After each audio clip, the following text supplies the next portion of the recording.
Hello everyone, welcome to the next lecture of income from salary. Now in the last lecture we had finished till 2016 year December 28, question number 28. Now in this lecture we will be starting with 2017 June question.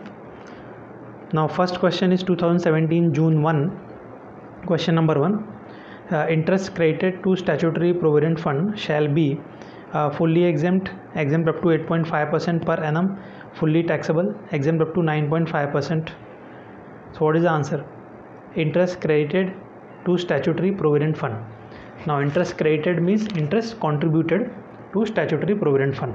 As you all know that in case of PF, for employee purpose there are three types of PF: statutory PF, recognized PF and unrecognized PF. So they are talking about the statutory provident fund. Now in case of statutory provident fund, the contribution of employee is always ignored, contribution of employer fully exempt, interest on both the contributions is also fully exempt. So they are talking about interest. So interest contributed or credited to statutory provident fund is fully exempt for the employee. So what is the answer? Answer is A, fully exempt. So you can just simply tick mark over A. Now next question, 2017 June, question number 60. Mr. Ashwin retired on 31st October 2020 after rendering 35 years of service in PLN and Company Limited. He received gratuity of rupees 18 lakhs. He is governed by the Payment of Gratuity Act 1972.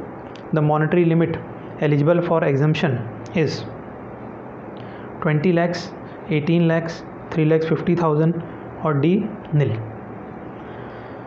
So this question is very easy. This question is related to gratuity. So many students will read the question and they will directly move on to find the exemption amount. But you have to be very careful while reading the question and interpreting it.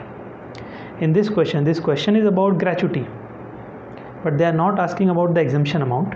What they have asked, the monetary limit, circle over the word limit. So they are asking limit eligible for exemption. It means they are asking for the maximum limit of exemption in gratuity for POGA employee, because employee is governed by the Payment of Gratuity Act. So in case of gratuity for government employee, it is fully exempt, and for for POGA employee and for other employee, maximum limit of exemption in the formula is 20 lakhs. So we don't have to find the amount of exemption. We have to just remember and tell the answer of maximum limit of exemption. So maximum limit of exemption is 20 lakhs. No need to find the answer of exemption. Okay. So read the question very properly. So tick mark over option A, that is 20 lakhs. Then 2017 question number 61. Mr. A is employed in ABS Transport as cabin driver. He is paid rupees 15,000 every month in the whole of previous year 2020-21 as allowance for meeting his personal expenditure in the course of running the goods vehicle. Mr. A does not receive any other amount by way of daily allowance. The amount of allowance eligible for exemption is. So what they are asking? They are asking for exemption of allowance. So the moment you see the word allowance, you have to remember the chart of allowance. So in the chart of allowance, as we know, there are 13 allowances which are exempt, and 12 allowances. There are two categories, category A, category B. So in the case of exempt allowances list, in category A, if you remember, there is one allowance which is transport undertaking employee allowance. Now how you will find out which type of allowance they are asking? It's very simple. Read the first line. Mr. A is employed in ABS Transports as cabin driver. So A is cabin driver and he is working in ABS Transport. Now ABS Transport is transport undertaking. So they are asking about which allowance? transport undertaking employee allowance. Got it? So in case of transport undertaking employee allowance, what is the formula for exemption? 70% of actual amount received. Now actual amount received by the cabin driver is 15,000 per month. So you have to multiply by the number of months he has worked during the year. So multiply by 12. So you get 1,26,000. Then next for second one is 10,000 per month. This is the maximum limit of exemption.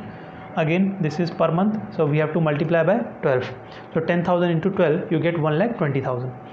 So whichever is less. So 1,26,000 or 1,20,000, whichever is less. So we get the exemption amount as 1,20,000. Okay. So 1,20,000. This is option number B. So answer is option B, 1,20,000. Now you can pause the video and copy it down. Write the question number 2017 June 61 and copy down same as it is. Pause the video, copy it down and then play it. Now next question is 2017 June, question number 66. Mr. Arjun, employed in KPKL Private Limited at Mumbai, was provided rent-free accommodation by the employer who owned such accommodation. The salary income of Mr. Arjun for the purpose of computing the perquisite value is rupees 8 lakhs.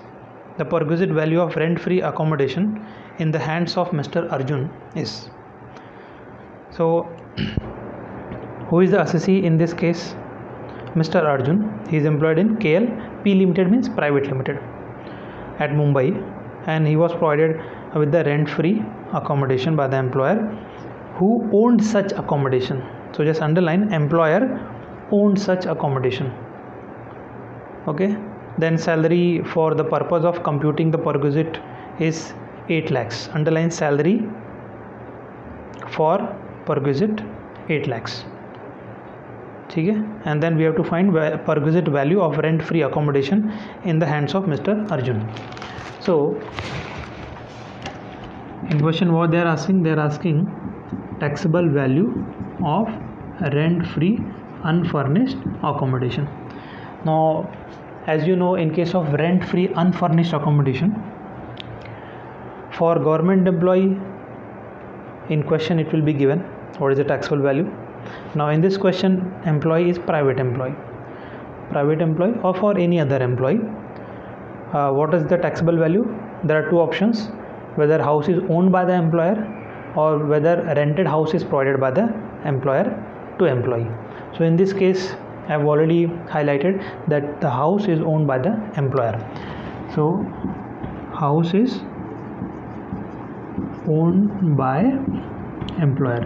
So when house is owned by employer, how to find the taxable value? What is the formula? Taxable value is 15% or 10% or 7.5% of BDA BCM. BDA BCM is basically salary. Okay. And when 15%, when 10%, when 7.5%, it depends upon the population of the area where house is provided. Now in this question they have clearly mentioned that the house is provided in Mumbai, and as you know what is the population of Mumbai, it is overpopulated.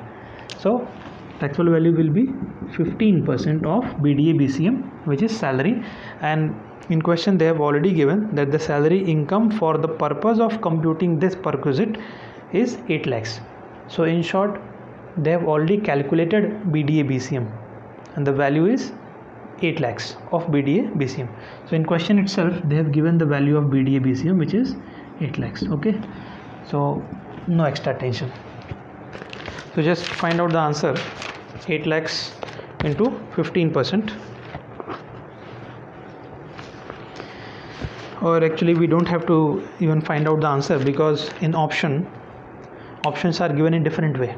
Option number A is 10% of salary, that is 80,000. Option number B 7.5% of salary, that is 60,000. Option C nil. Option D 15% of salary, that is 1,20,000. So what is our answer? 15% of salary, that is 1,20,000. So So you can copy, pause the video and copy this answer also. Now next question is 2017 June 67.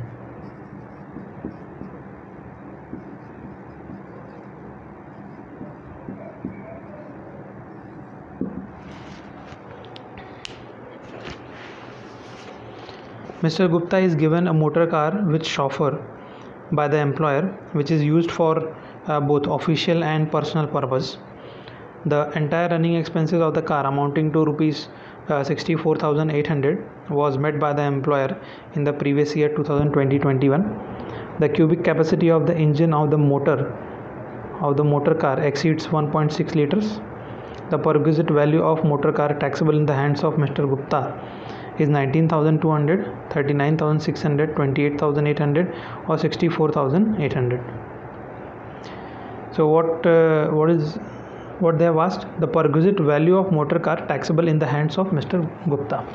So we have to find taxable value of perquisite means car. So taxable value of car.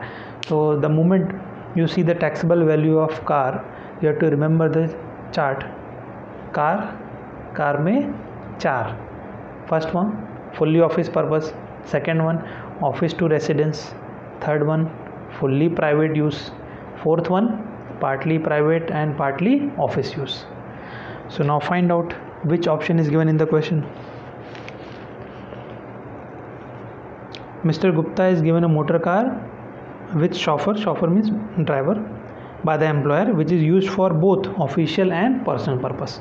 So it is the last option. Car is given for POPP, partly office and partly private use. Okay. So the moment you recognize the option, which option is this, then you have to see the taxable value chart or solution for that option. As you know, there is a big chart for to find the taxable value of car for POPP use. If you remember, for POPP use, car owned by employee, car owned by employer, expenses paid by employee, expenses paid by employer, like that. So that chart we have to refer. Now again, the entire running expenses of the car amounting to 64,800 was met by the employer. The cubic capacity of the engine motor car exceeds 1.6 liters. So this car is the bigger one, where the engine capacity is more than 1.6 liters. The perquisite value of motor car taxable in the hands of Mr. Gupta. Now in POPP, first you have to find out whether car is owned by the employee or car is owned by the employer. So in this case, what they are saying, Mr. Gupta is given a car by the employer. So this is the car owned by the employer. So when car is owned by the employer, you have to, next step you have to find whether expenses are paid by the employee or expenses are paid by the employer. Now on the third line it is given, the entire running expenses of the car amounting to 64,800 was met by the employer. So this is the last option in that chart, that is car is owned by the employer and expenses is paid by the employer. So if it is a small car, taxable value is 1800, and if it is a big car, taxable value is 2400. Okay, and plus 900 per month for driver, since driver is also provided. So it is a small car or big car. I will just summarize the question. Car is owned by the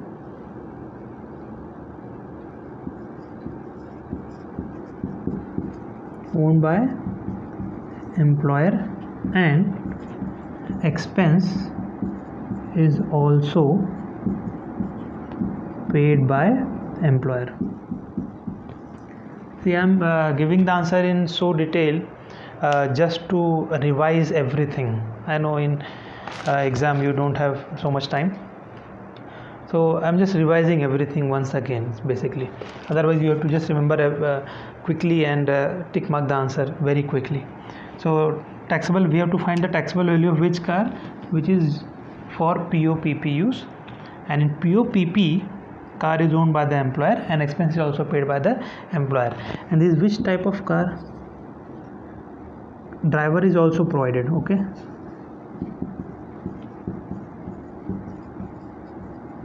driver is also provided. And then next one, car is more than 1.6 liters. So these are the criteria to find the taxable value. So after all these criteria or situation, we can say the taxable value will be 2,400 per month plus 900 per month for driver.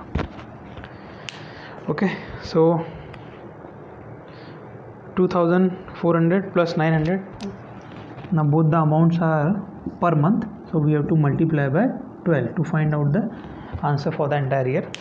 So you will get the answer as 39,600. 39,600. Okay, so this is the answer, 39,600. So you can pause the video and copy down the answer. Tick mark B, 39,600. So these are the questions where you have to immediately remember the things very properly, step by step. Okay, and these things you will remember correctly and apply it correctly only when you practice more and more and more. Okay, now copy down this.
Now next question, 2017 month June, question number 68. 2017 June, question 68. Ashwin Company Limited contributed 15% of the salary of the employee Virat towards a recognized provident fund. The amount liable to tax as perquisites in the hands of Virat would be dash percentage of contribution. So this is again the question of provident fund.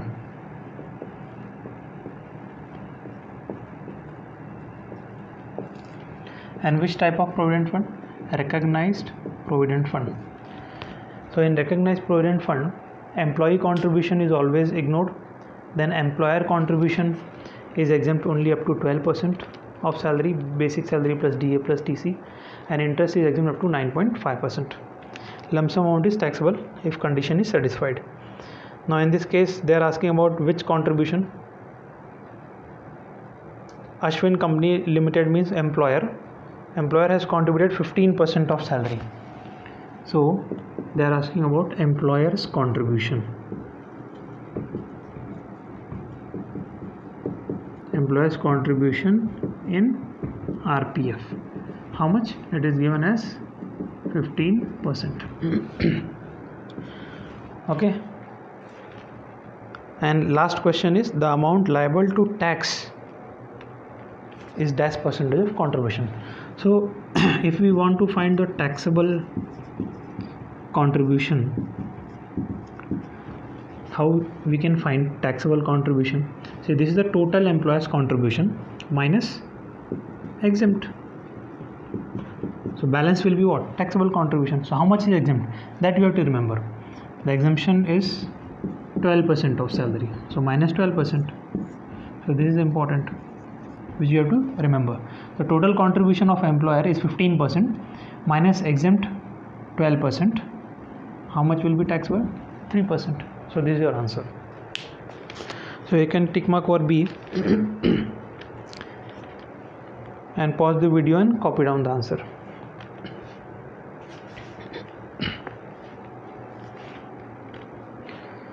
Now next question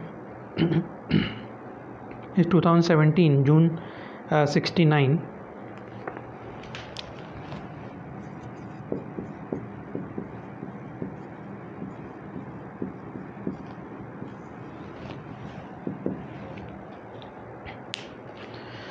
During the previous year, the employee was reimbursed rupees 24,000 as medical expenses incurred by him, which includes rupees 7,000 spent in government hospitals.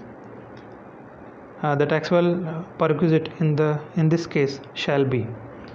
So this is which case?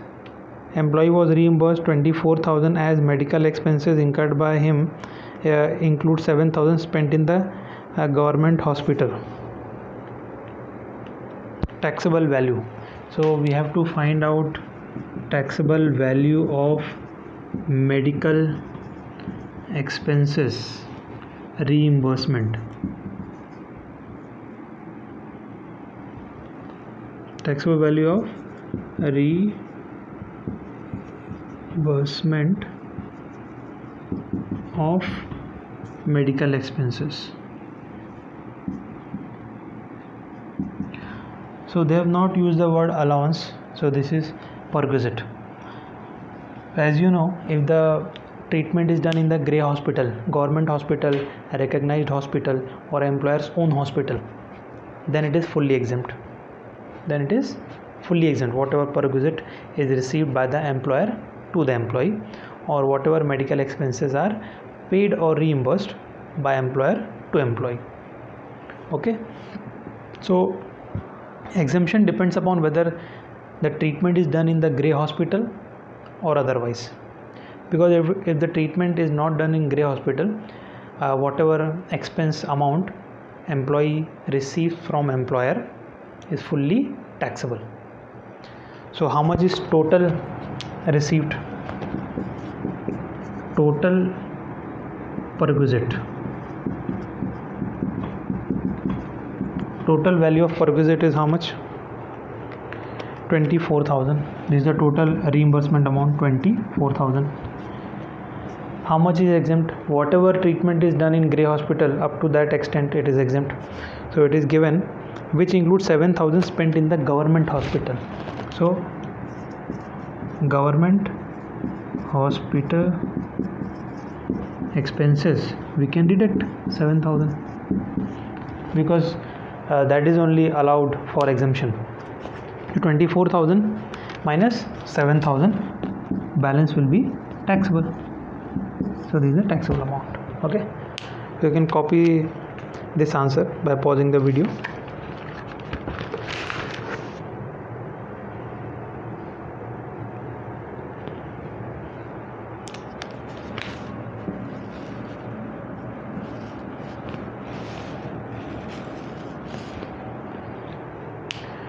Now next question,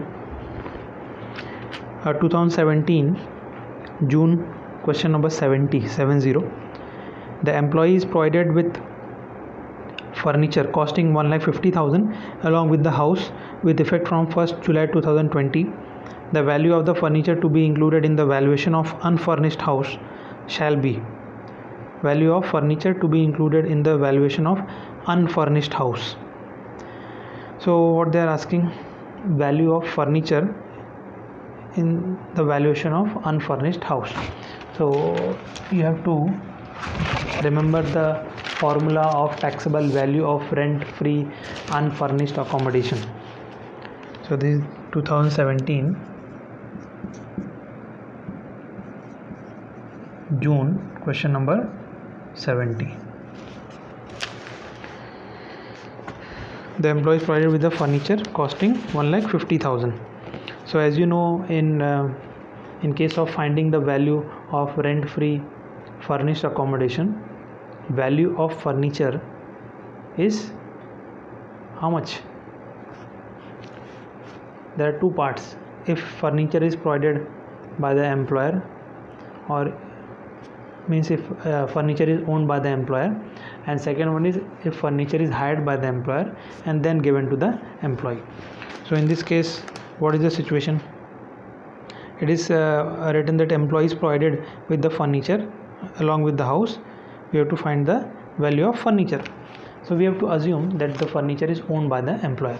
So when the furniture is owned by the employer, the value of furniture will get depreciated. So taxable value of furniture will be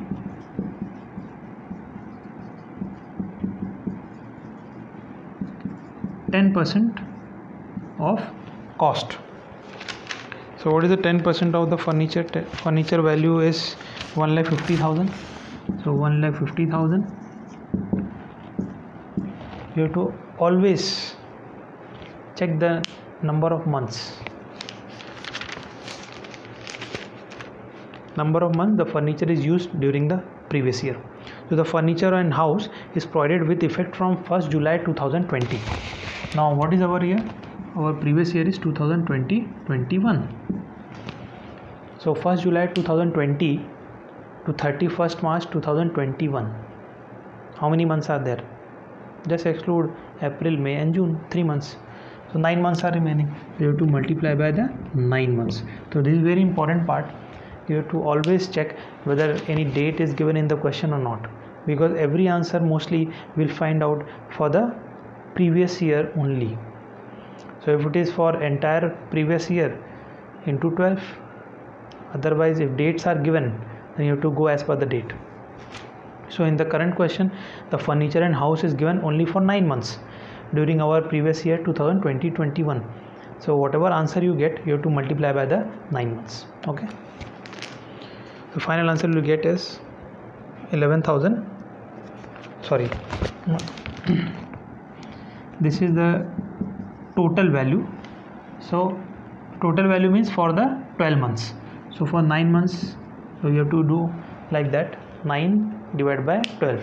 So 10% of 1,50,000, you will get the taxable value of furniture for the entire year, because this 1,50,000 is the value of furniture, right? Is the total cost, one time cost incurred for the entire year.